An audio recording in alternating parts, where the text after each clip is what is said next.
مو اشتغلت اكثر من عمل اني الغائب طعمه فرمان. هو صاحب النخله والجيران اي يعني يعني انت شو تريد تقول عن غائب طعمه فرمان؟ يعني شو تقول عنه؟ مثلا مؤلف شنو؟ من المؤلفين اللي يفتقدهم العراق. نعم.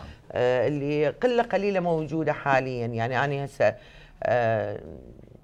يا ريت اعمل اعمال، يعني عمل من اعماله المكتوبه حاليا. نعم يا ريت. نعم. ونجي الى ميثم. اللهم صل على النبي. اللهم صل. فنانتنا الغالية، مهرجان وجائزة هما لهما الأثر البالغ مسيرة فنانتنا الغالية سمر محمد. مهرجان قطر المسرحي اللي هو كان بهاي السنة بشهر الواحد أو الثاني، تم تكريمي في قطر مبدعة عربية من بين 16 مبدعة عربية.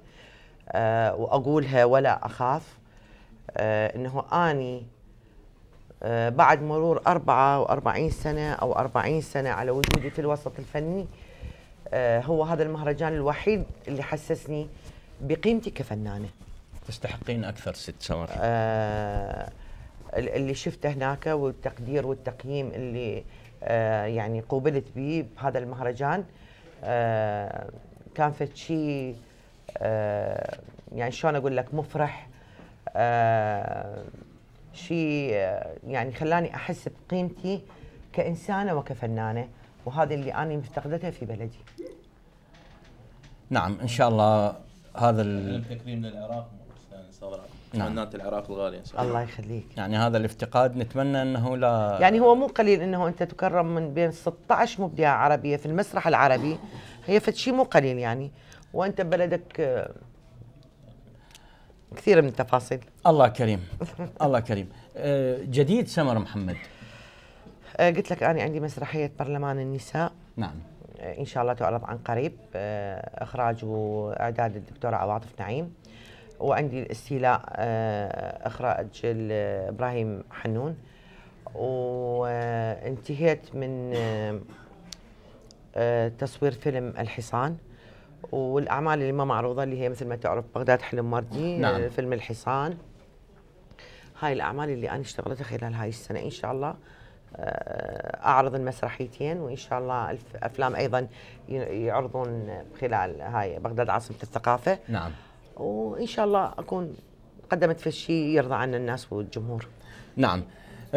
ست سمر، يعني الوقت مر بسرعة البرق لهذه الجلسة اللطيفة والراقية والحضور المتميز. يعني أنا ما ضوجتك لفنانة راقية وأنيقة وجميلة الله وحبوبة جدا. حبيبي الله يخليك ويعطيك الصحة والعافية. عندي عندي سؤال صعب. نعم.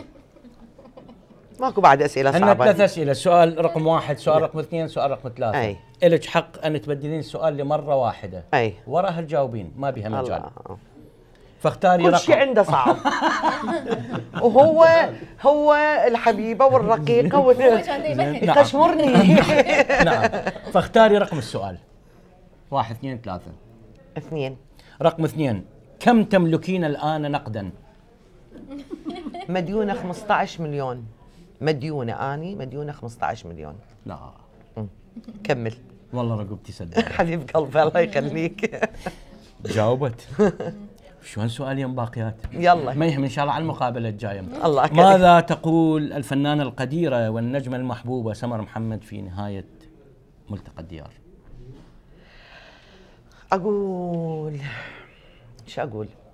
اقول ربي يخلي لي بنتي ويخلي لي كل الاحبه اللي داير مدايري، ويحفظ لي زملائي وزميلاتي، ويحفظ العراق والعراقيين، ويا ربي ينشر بهذه الايام الحلوه اللي هي يعني خلينا نقول اعياد الميلاد وعيد راس السنه، يا ربي 2014 تكون نشر محبه وسلام ببلدي،